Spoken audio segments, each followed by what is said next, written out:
Anyway, I want to move on to some other issues.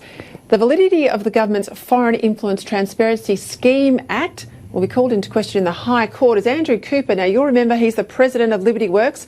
That's the mob who hosted last year's CPAC conference, Conservative Political Action Conference in Australia, as he takes his case to the High Court. Mr Cooper was the first person ordered to hand over documents and threatened with jail under the Act. He was also joined in the legal action by Tony Abbott. Tony Abbott told them to bugger off and the letter sort of fell away. But he joins me now from Brisbane. Andrew, I tell you what, taking the federal government to the High Court is no mean feat, but it's a big matter of principle for you, isn't it?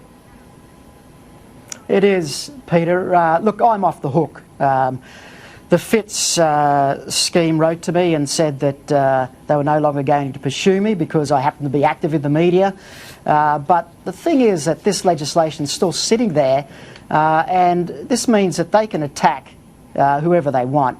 The legislation's poorly drafted. It gives wide-ranging Star Chamber-like powers to unelected bureaucrats in Canberra.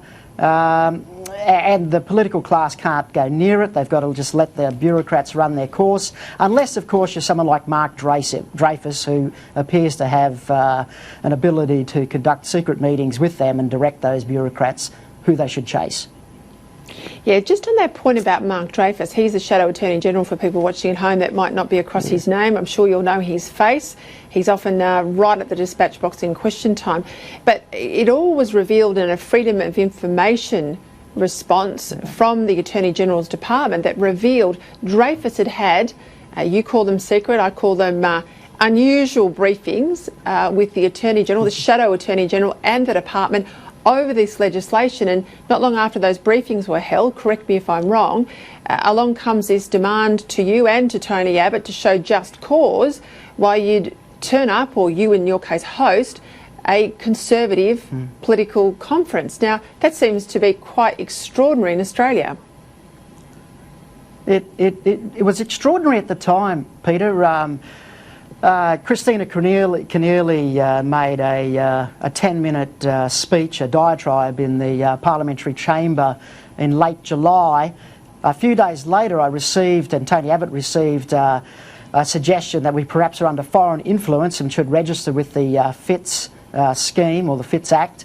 And then some weeks after that, I then got this extraordinary demand to hand over thousands of documents. Some of these documents relating to my conversations and dealings with a US congressman, with Nigel Farage, with Tony Abbott himself, and a huge array of other prominent people. I had this extraordinary demand to hand over these documents within 14 days or I faced jail. Now, I refused, and I must say that I was concerned about that.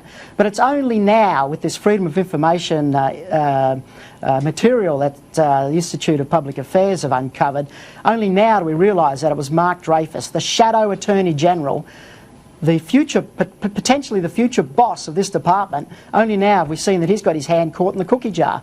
He's been there directing the bureaucrats and coordinating this extraordinary attack on CPAC, Tony Abbott, myself, LIbertyWorks, and Conservatives and Libertarians that attended that conference.